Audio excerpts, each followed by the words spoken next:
Dia bantu baca.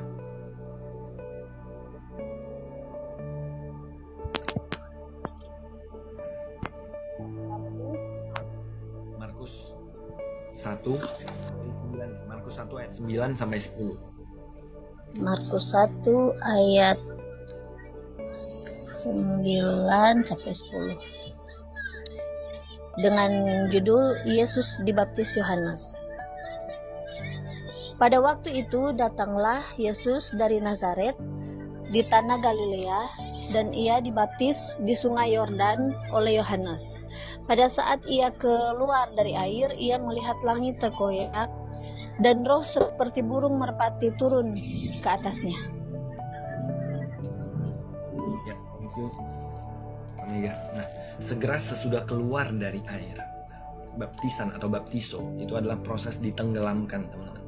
Ditenggelamkan kedaginganmu, mati secara jasmanimu, dan dilahirkan, teman-teman, menjadi ciptaan baru. Nah, tanda pertobatan.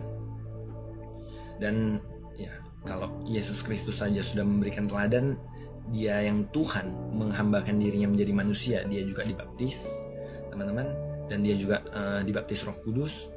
Karena ya, terdengarlah suara dari surga, engkaulah anakku yang terkasih, kepadamu aku berkenan. Dan Roh Kudus turun seperti burung merpati, teman-teman. Jadi dia juga mengalami yang namanya baptisan Roh Kudus dan proses baptisan api. Setelah itu ya, Roh mendesak dia ke padang gurun untuk dicobai, teman-teman. Jadi 3 baptisan ini akan dialami dan harus dilalui. Baptisan air tadi sudah menjawabnya, tanda pertobatan.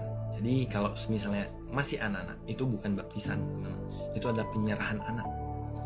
Nah, ketika baptisan air terjadi, orang itu harus sadar betul dia itu mau bertobat, mau mengikut Yesus, atau disebut dengan tanda pertobatan. Kalau dia aja nggak sadar dia punya dosa, dia nggak sadar dia melakukan hal-hal yang selama ini mendukakan Tuhan, tiba-tiba dibaptis air dia, atau tiba-tiba ditembak dia kan, disemprot air dia, nggak tahu dia apa yang terjadi, teman. Nah, oh saya sudah dibaptis ya, dia bahkan nggak sadar kalau dia itu mengikuti proses baptisan, teman-teman.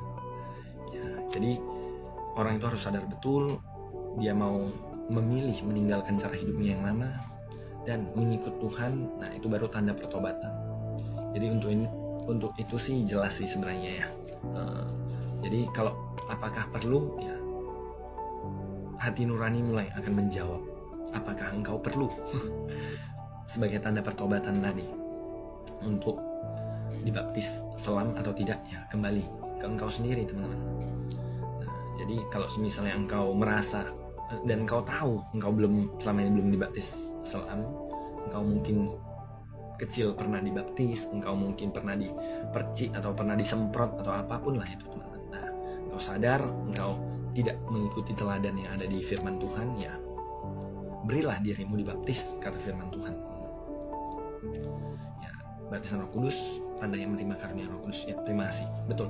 Tadi menerima kuasa daripada kerajaan surga untuk engkau berjalan di dalam baptisan api, tidak gosong. Nah, jadi itu sih, semoga menjawab kalian. Ada lagi teman-teman yang mau bertanya?